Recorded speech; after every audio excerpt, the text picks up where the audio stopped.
everyone. This time I'm bringing you a Combrei budget deck,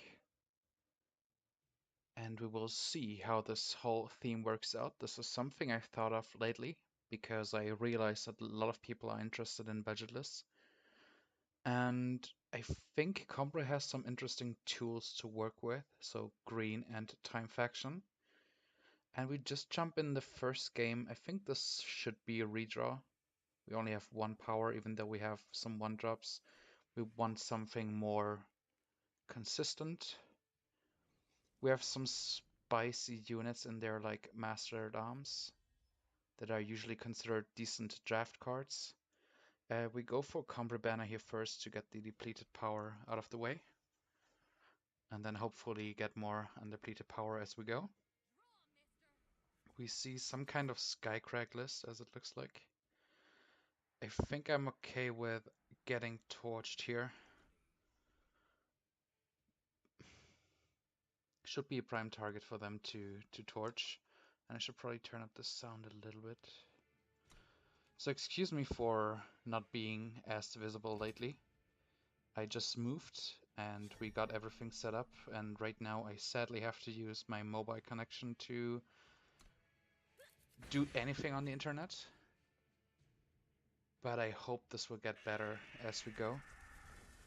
This looks pretty okay for now. We could play just a sigil here, get a free going, and we could buff them as well.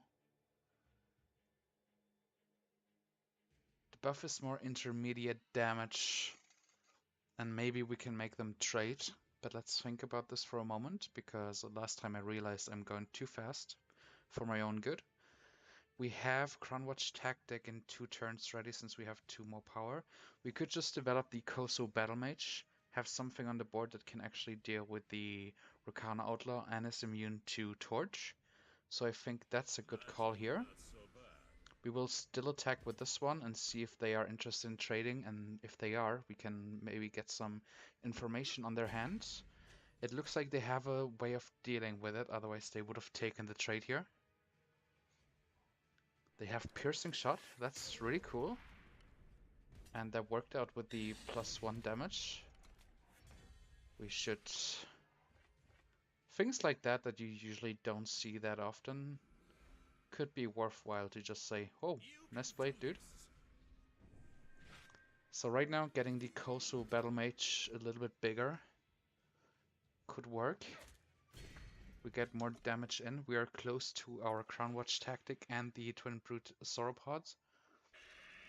See another one.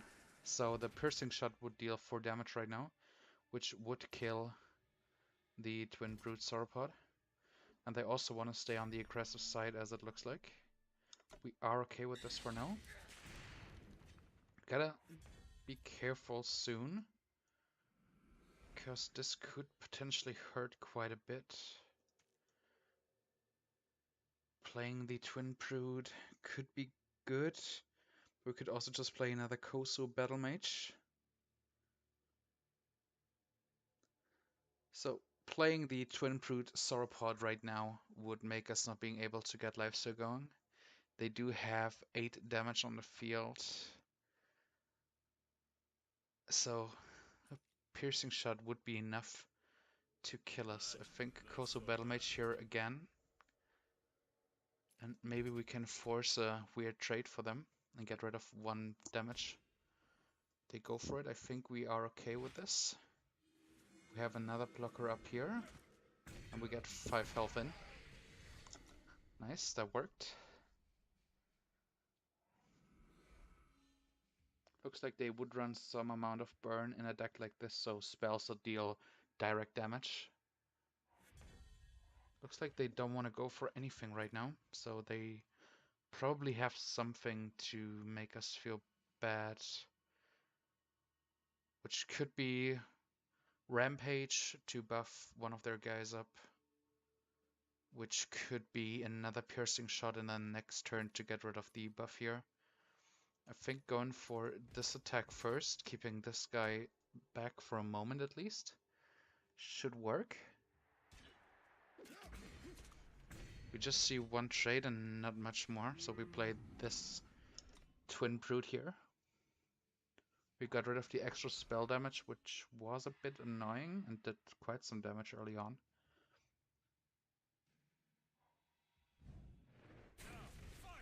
That works. And they surrender. Alright. So yeah, as usual, this deck only contains common and uncommon cards, so everything a new player would be able to craft from the get-go, or most likely already have in their collection. Basic cards or cards that are just easy to get is what a budget deck should be like, and I will continue to focus on this route. I don't want to do weird requirements like only 5 rares or whatever. If you have anything, I will try to offer upgrade lists from now on where it makes sense. In a deck like Combrei, it does make sense to offer upgrade ideas. In a deck like the budget Gunslinger deck, which is a thematic deck which already uses most of the best cards that are available to us, I don't think it makes sense to offer big upgrade lists because it already does what it should do, and you can win your fair amount just by playing on tempo and curve. But this deck, I could potentially see very decent upgrade chances, maybe even transforming it into a big Combrei list in case you do have a lot of stone lying around, not knowing where to toss it, which is probably not very often the case, but maybe we find some people we can help with this. Other than that, this deck looks pretty solid right now. I like Kosu Battle Mage, especially in a budget option. And maybe we should consider even more pump spells for this kind of deck. But for now, this is the list I'm running, and we catch each other in the next game. Next game coming up. We shall see where this brings us. This is a rather conservative hand, but we do have Crownwatch Paladin early on. Don't think this is good enough for keeping though, even though we could draw in everything else. This looks a bit better. We do have the Gilded Glaive this time around, which could do some work, especially on a Crownwatch Paladin. Let's see if it will. Defend the throne. Tempered by the hottest flame. Do we actually go for this? We do.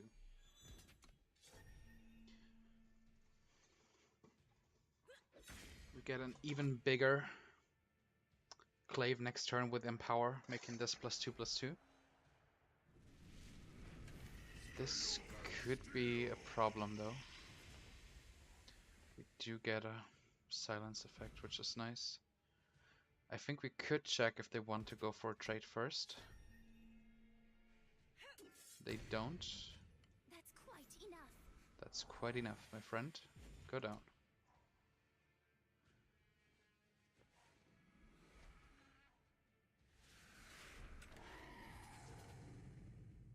Okay. That's interesting. At the start of your turn, sacrifice a unit, so you will have to get rid of something there at least. Let's draw a card first. And let's get the Record Keeper.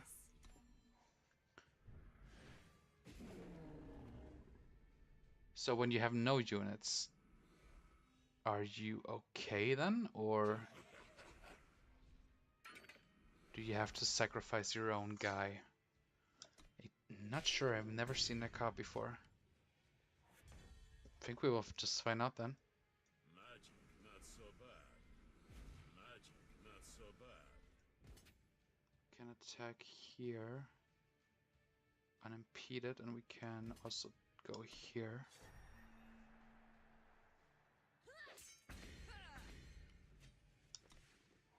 Huh. Sacrifice the Grandin, yeah, makes sense. We would die to Rapid Shot as well.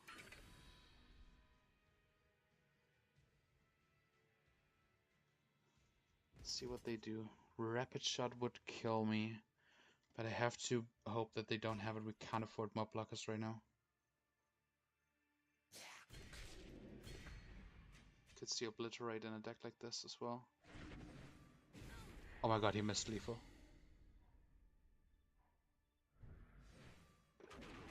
Ah, he missed lethal. You can't extract my face.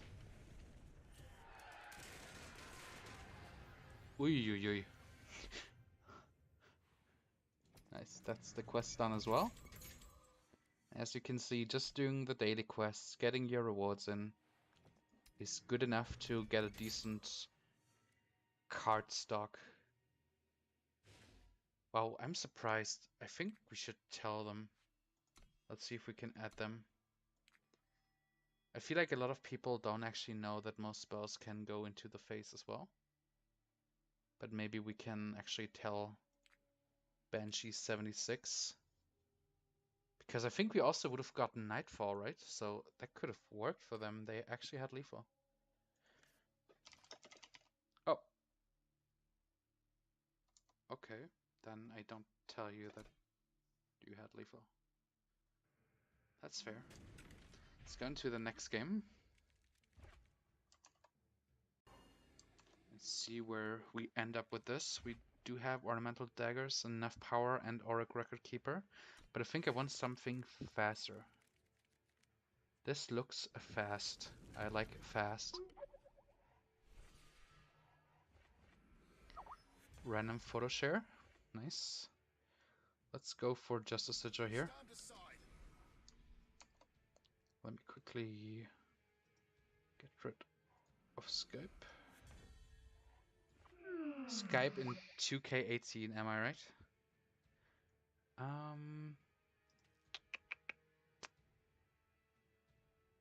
Do we go for Crown Watch Standard? I think we have to.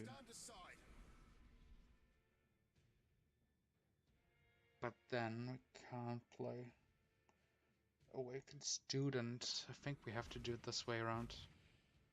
Now let's get some weapons out there as well. Why not?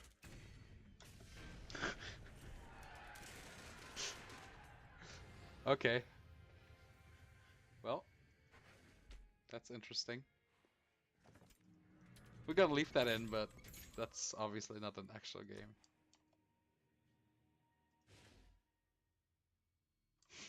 Interesting. Well, let's go for game number 3.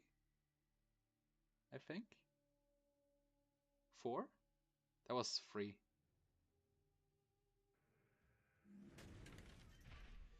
Yuki Yoshi Desu. That sounds like a weeb language to me. We will have to make sure to purge if we can.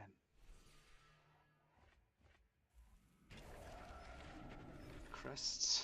Okay. Let's get our guy out there. It's fascinating how many golden cards you accumulate over time. I never crafted any golden card whatsoever, in case you guys are wondering. Never.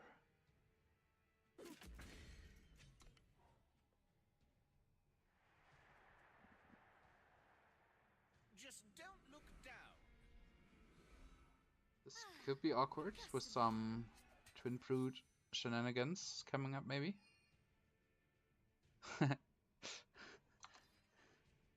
Oh, there's still hay there. Let's just use that then, I guess.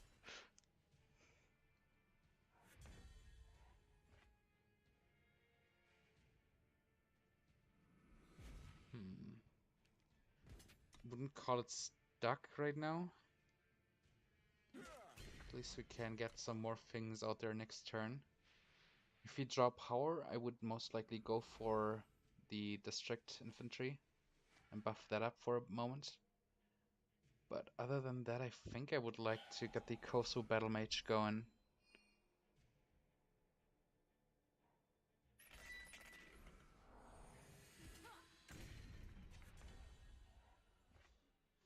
You guys are so cute. Literally no words. It's so amazing, just so many people adding me. Not only because of YouTube, but also because of Twitch and commentating on the tournaments. And it feels so heartwarming. Feels really good. So thank you guys for the support that you show. You can do this. I feel like I wanna text back right now, but the last time I did that, it felt like I wasn't concentrating enough or well enough. So Coastal Battle Mage here is pretty decent for us.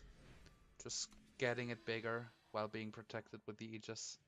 Sounds like a good plan for me.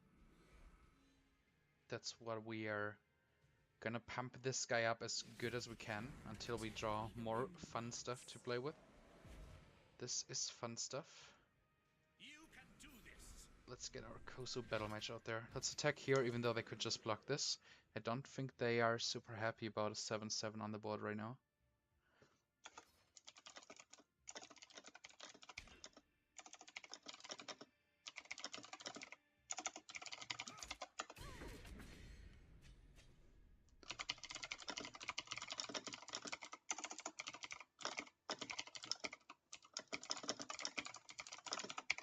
Okay, just quickly clarified this, because they are worth it. And clarification never hurts. Okay, so Aurelian Merchant with a lot of stuff going on there. That's interesting. And they get another one as well. Unblockable and Berserk with a free. Okay, that's something. Silence the unit. Okay. We draw more cards here. Pretty sure. Xenon Initiation.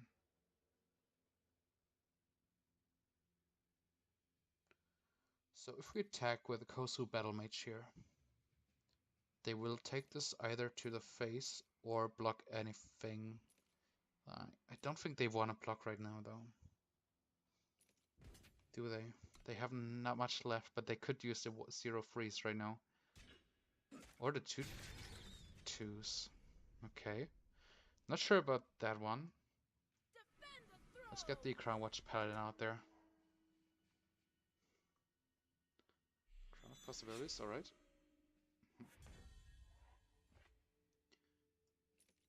Might be a little bit too late.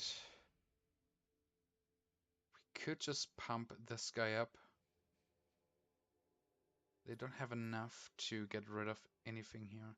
I'm probably make it more complicated than it actually is. But I just wanna focus a little bit more on how I actually play the game and stop doing unnecessary mistakes myself. So just attacking here should be fine. We have a pretty decent clock. I don't understand why they block with a merchant right now. They could just use their 0 freeze. There's nothing that would benefit right now from a double cost reduction by 1. This ends now. Oh, it basically didn't matter. Okay, that's fair. That is fair indeed. Let's play the 4th Tree Elder, get some good damage there.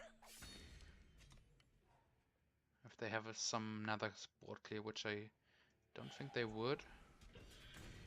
That works for them.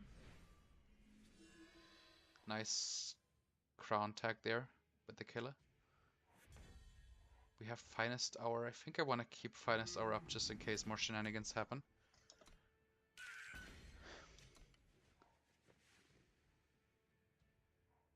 The first step, innovation. Unblockable Alessi? That sounds pretty disgusting if you ask me. I could have just attacked first before showing what I have there, yet again. Keep doing it. Especially when I feel like I'm already winning. So yeah, keeping Finance are up right now just to be prepared against things. Like maybe Carnosaur. Blowing them out while surviving. Even though I think we pretty much got this.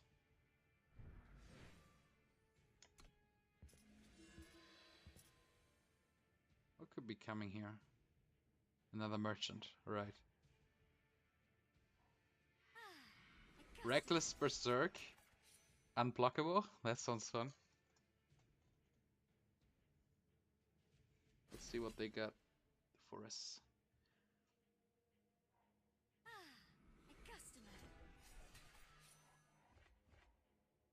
Wait, could we just see which card they've taken? I want to quickly rewind this and be super concise, because that looked like... I think I saw the art, but maybe that's because they already played it the moment they drew it. Just don't look down.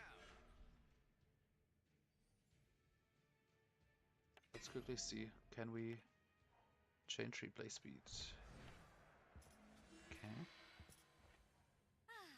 A customer. It's the first one, and now we make it slow. A customer. Check. Yeah. But it's most likely because they... Oh, because there's Destiny, obviously. Yeah. Never mind. But still, that seems weird to me. It does seem weird to me. Start turn. Yeah.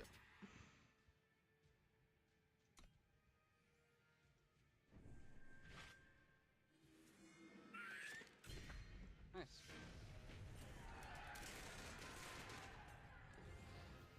So yeah.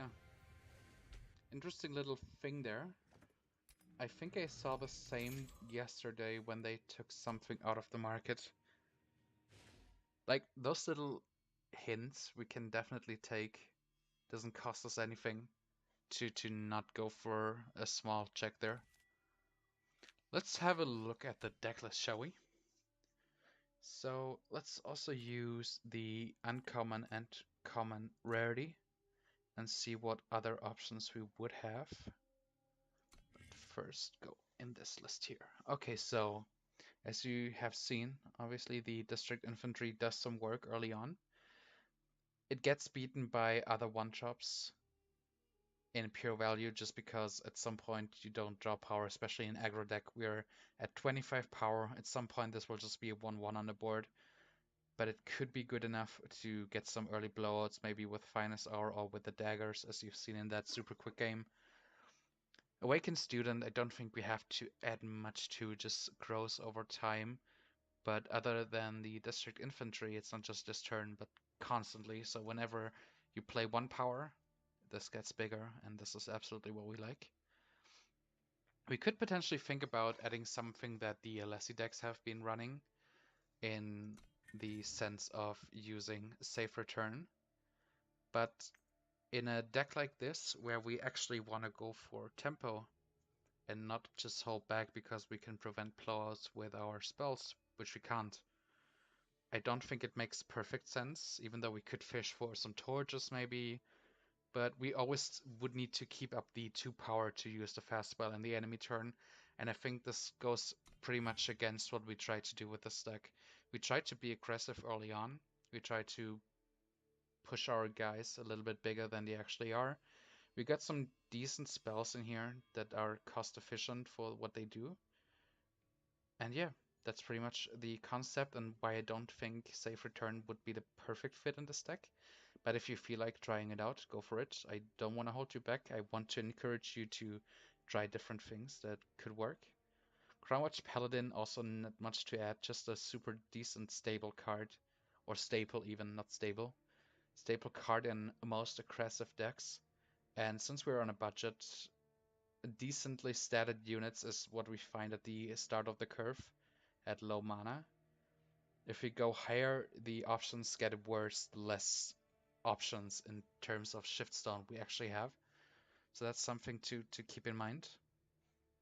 Temple Scribe is just there for cantrip. Cantrip basically means a card that replaces itself.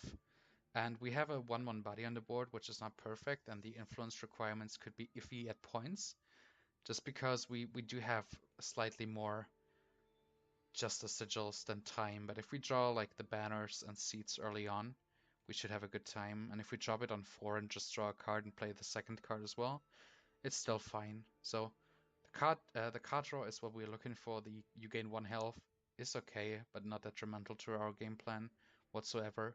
Auric Record Keeper is just a decently statted unit yet again. It's a bit too strong nearly for its costs, but the Entomb effect also helps us, maybe even buffing our Crownwatch Paladin or Awakened Students. It's basically like giving an Ornamental Dagger to one unit, And 4/4 for free is pretty decent, and we can absolutely live with this and take this. Also a nice target for finest hours or seed initiations in case we need to get rid of some big blockers in the way. Kozo Battle Mage is mostly seeing play in draft or the seed league, but I think right now for what we have in our decks, this does quite some work as you've seen. The +1/+1 we can trigger not too often, but we have 8 circumstances or incidents where we can.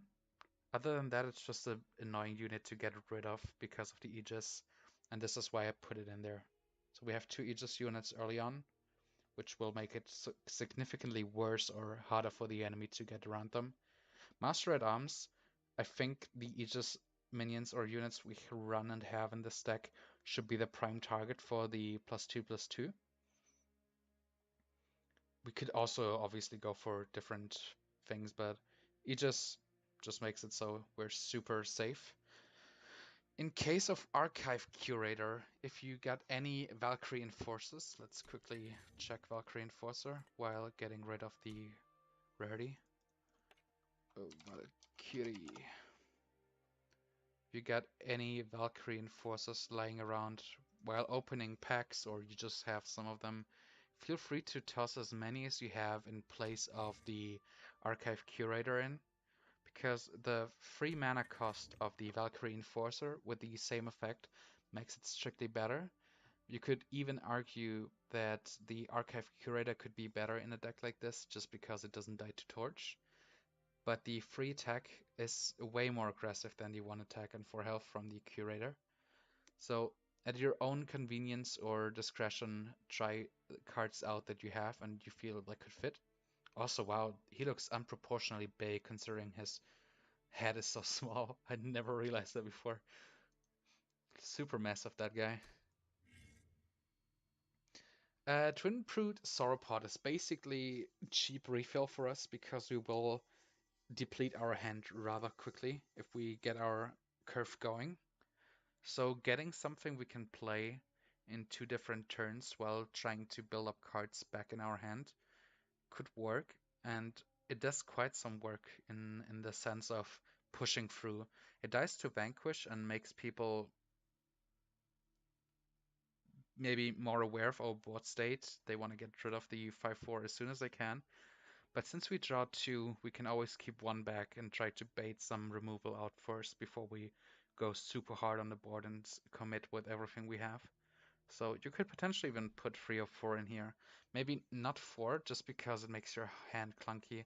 We already run 4 Echo Ornamental Daggers. So if you want to go for more Twin Brutes, I would probably cut 1 or 2 here. Just because it could be an actual problem that your hand gets too clunky and you have to discard or maybe miss a draw because you have too many cards in your hand. Fourth Tree Elder, as you've seen in game 1, I think it was, is just an extremely solid card. And the Flying Endurance tag makes it extremely worth it. Like, it's not a carrier, even though the stats are pretty much the same. But having something that we can defend ourselves with and attack in the same time is just extremely good. Sadly, he doesn't have Aegis or any other more ridiculous keywords, but I think this is nearly as good as we can get it right now. And I think if you are on an extreme budget like this list tries to help you out with, um, this card pretty much carries you, especially against opponents that are also on a budget or haven't quite all the cards that they want to assemble for their deck. Let's quickly talk about why we don't run a card like Seek Power in this deck. Because usually when you have a 2-faction or also 3-faction deck, you try to incorporate a card like Seek Power so you get more consistent draws.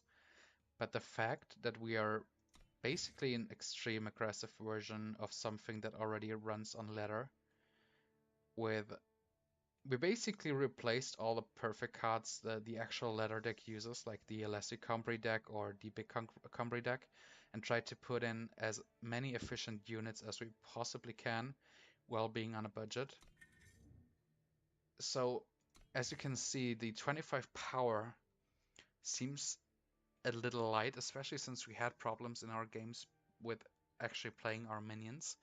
But if we get our early aggression going through the consistency of the attachments and spells we have in our deck, not adding Seek Power basically gives us less stat draws, if that makes sense.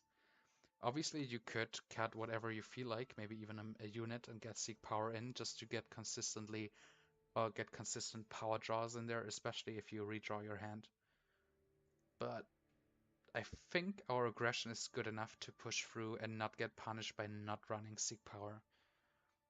If you aim for something that has a higher curve, as you can see up here is the curve indicator. If we have more mid-range and top-end units, I would definitely recommend running Seek Power, and maybe even more power to begin with, like 27 or 26, just to increase the odds of you having less dead starting hands. But in our case, I think we are okay with running 25 without Seek Power. If you want to experiment, yet again, please go for it. There's no reason not to try out different versions or ideas that you have. But let's quickly check and assume you guys are moving away from a budget and you want to see what options you would have to make this a more convenient deck, maybe, or to make it stronger in general. We could definitely see Crest of Progress in this deck, just seeing if you have enough power, you get the Scout off and can put the power down on the bottom of your deck, maybe getting more threats going or lining them up better. But Crest in general and depleted power in general in aggressive decks feels awkward because you lose tempo even though you get further ahead in the power curve, but you don't get the power immediately, so you lose tempo by not playing your mana perfectly. Alessi Combrei Archmage could work here in this deck, absolutely. There's the shell and the idea is the same as the actual Alessi deck on ladder. If you lack other cards from the Combrei Alessi deck, feel free to toss her in for maybe even the District Infantry. And let's move from here. Stand Together, I don't think has to be mentioned anymore. In case you played the last month or last 3 to 4 weeks, it's pretty much the card with the most hate on it, just because it prevents basically Hailstorm and Harsh Rule. And it's rather cheap for what it offers, even though if free, you just as with mentioned with Safe Return earlier, you need to keep this open, the free mana costs, whenever you plan on blowing your enemy out by surprising them with a Stand Together. Also, just to mention this, if you play against more experienced players, if you move up the ladder with any deck, people will usually know what you're up to when they see your colors or combinations that you run. So when people see green and yellow, they know that Stand Together is an option that will most likely hit the board at some point. So just be aware that this could be the case, and people playing around and giving you a hard time. Copper Hall Elite is something that I've seen from Cross. He is a German player who was participating in the ECL in the Eternal Community League. And he was overrunning me with a Copper Hall Elites and Sword of Unity, which we will show in a second, pretty efficiently. So if you get the dust or get this card lying around in your collection, feel free to add the Copper Hall Elite to your deck. And I think at this point we might be okay with dropping Mass Red Arms, or maybe even Temple Scribe. District Infantry I would keep in case you don't replace it with Alessi, because having something early to play that is not Awakened Student and you want to keep safe, if you can afford to, makes you lose a lot of tempo. So try to start cutting at the same mana or power curve where your other unit you try to add in comes to. Even though the Copper Hall Elite is 4, dropping either Master at Arms or Archive Curator, or maybe even a 4th Tree Elder or two to get the or to make place or ornamental daggers. It's basically your call. You don't change too many things by changing around the order or whatever. Maybe you can just pick 2 here or 2 here. We got the same shells they're going, but we got 4 cards more. So that's definitely something to think about here. Combrei Emissary looks decent, but Gerald also looks decent, but they don't fit what we're trying to do with this deck, so I wouldn't consider them. Also, just to make sure, if you can see those weird things around the card, it usually means that you can find the card in a campaign, which we can see here as well. So just in case you're wondering what those things up here mean, you can't destroy them. They're basically locked in place. Let's have a quick look. Champion of Progress doesn't make sense in a deck like this. We don't run enough power, and I think it's too vulnerable to silence and other things. So that was the multi-faction cards. Let's have a quick look at the actual green cards that could work in a deck like this. Sheriff Mali always deserves at least a mention, in my opinion. She gives you the option of getting more 1/1 tokens with her effect. You have to pay 3 mana and create a 1/1 guy. Especially if you start to run markets later on, this will be super valuable. The tribute effect happens sometimes. You can play around trying to make bad trades. Sometimes the enemy bites, sometimes they don't. If they think they know what you're playing, you can surprise attack them with Sheriff Mali and the silence. But other than that, I don't think there's anything that super fits this deck. I don't think we want Harsher in this deck, ever. Just because we run a lot of units, and if we lose the board once, we will have a hard time coming back to it. Different than Recanalyst with Ikari as finisher, which makes it actually pretty decent to Harsher at some point. Crownwatch Press Gang is a card that has seen play in Alessi decks quite frequently in most lists. I think 99% of them run Crownwatch Press Gang. So this is definitely something you can consider in a deck like this, even though you don't run Alessi, just to thin out your deck, draw more cards, keep it going. Definitely interesting choice, and the Revenge makes it even more interesting because it will come back in the next 10 draws and give you some good redraw. Hammer of Might would be an interesting budget option. I don't think any Alessi player that has all the cards available to them would ever put this in their deck. But I could see this being a 1 or 2 of, maybe 2 of in case of Gilded Clave or Ornamental Daggers. It doesn't do the same, but it's a bit more strong or stronger in general. So that could definitely work. Auric Runehammer, you could consider basically every weapon that is a standard weapon like Auric Runehammer or sort of Icaria, which you can't run in those colors sadly, are definitely worth to think about at the moment. So if you're playing around with those thoughts, definitely try it out. Unsealed Commando, if you're not on a budget, seems like a really good pick for this deck. We have some units that have more than one, even the Crownwatch Paladin, which would line up in curve, playing this on 2 and the Unseen Commando on 3. Definitely a high value card and a high removal target for your enemy. When they see this getting chopped, they most likely want to kill it as soon as possible. And that's super interesting, especially keeping our other units safe from removal. As mentioned, Valkyrie Enforcer could do some work here instead of the Archive Curator or Master Dams, so definitely consider those. Order of the Spire is really strong, but you need to keep it safe. If you can't keep it safe, you're basically wasting a slot in your deck, hoping that it will go off at some point. I wouldn't recommend using this, especially if you're new and you have it lying around. It could make you feel maybe it leads a lot to be desired. Let's put it that way, and you might lose interest sooner or later, even though the deck is nice, just because this never gets through. Other than that, in draft, this card is amazing. When the opponent needs to answer and they don't have it, you basically win. Winchest Merchant would be one option for the merchants that we can run in this deck. The other one being the Time Merchant that I will showcase in a moment. Winchest Merchant has some obvious things that make it worthwhile, which would be putting Vanquish in the market and Harsh Rule in case you would ever need it. But you would need to be able to read the game rather efficiently and well to be able to realize when you need to pull a Harsh Rule out of there while you still have the board. But you know that you will lose the board in like 2 turns just to get back on it. But as mentioned, I wouldn't recommend running Winchest right now. Let's quickly check what else we could use from green.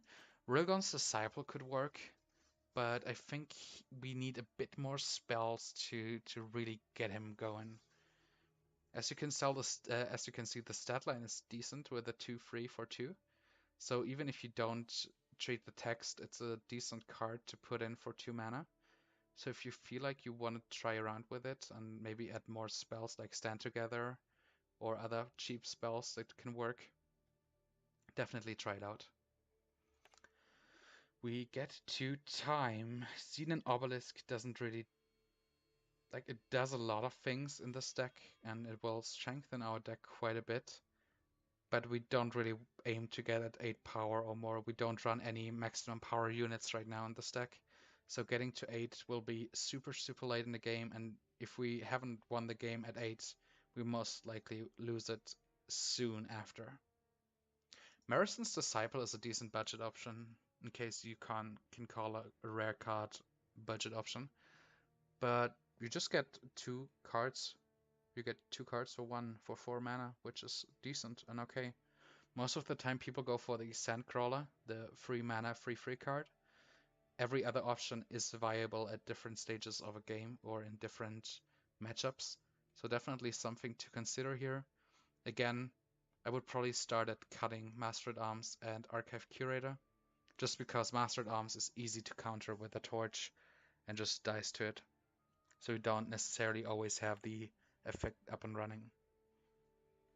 The Time Merchant or Aurelian Merchant is extremely potent just because of the 1 maximum power and the other cards we could put in the deck, which would be, let's actually keep going for a moment, then we will talk about that.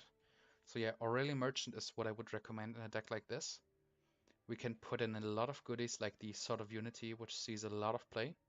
Maybe not as much anymore since the LSE nerfs have happened.